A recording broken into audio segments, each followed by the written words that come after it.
Good evening mga kamisteryo. Pag-usapan po natin ngayon yung mga sinasabi nitong si Pulong Duterte tungkol sa kanyang kapatid na si Inday Sara.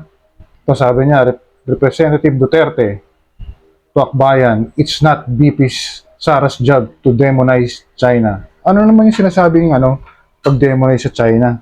Wala naman nag-demonize sa China eh.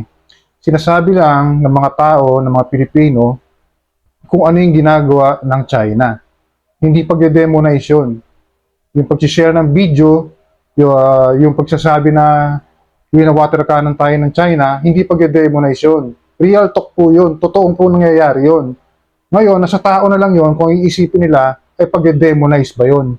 Ibig po bang sabihin, pagka binabatikos natin yung mga ginagawa ng China, katulad nung pagsakop nila sa ating mga teritoryo, sa West Philippine Sea, sa Ayungin Shoal, at saka sa Scarborough Shoal, yung pa ay pagde-demonize na?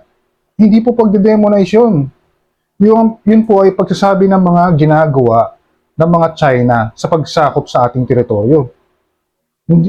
Never po magiging pagde-demonize yung mga sinasabi natin mga Pilipino tungkol sa mga dyan sa kagagawa ng China at ng ating gobyerno tungkol sa pagpuprotekta sa ating West Philippine Sea. Hindi po pagde-demonize yun. Yun po ay pagpoprotekta sa interest ng ating bayan, sa ating soberenya. Saan po ang pagde-demonize doon?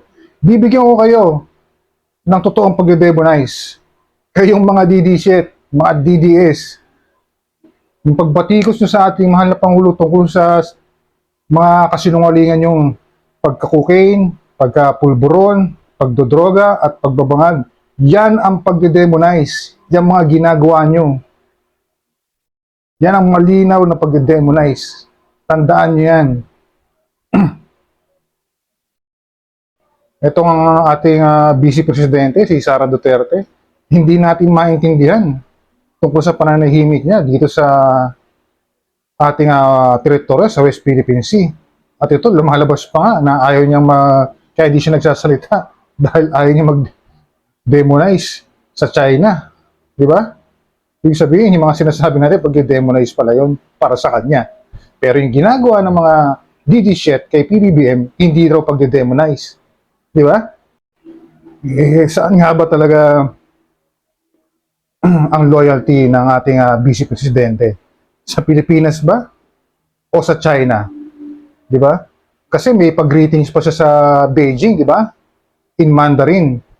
O, pakinggan po natin itong pagbati ni VP Inday Sara sa Beijing sa salitang Mandarin.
是其修好从短演练，攻他国长。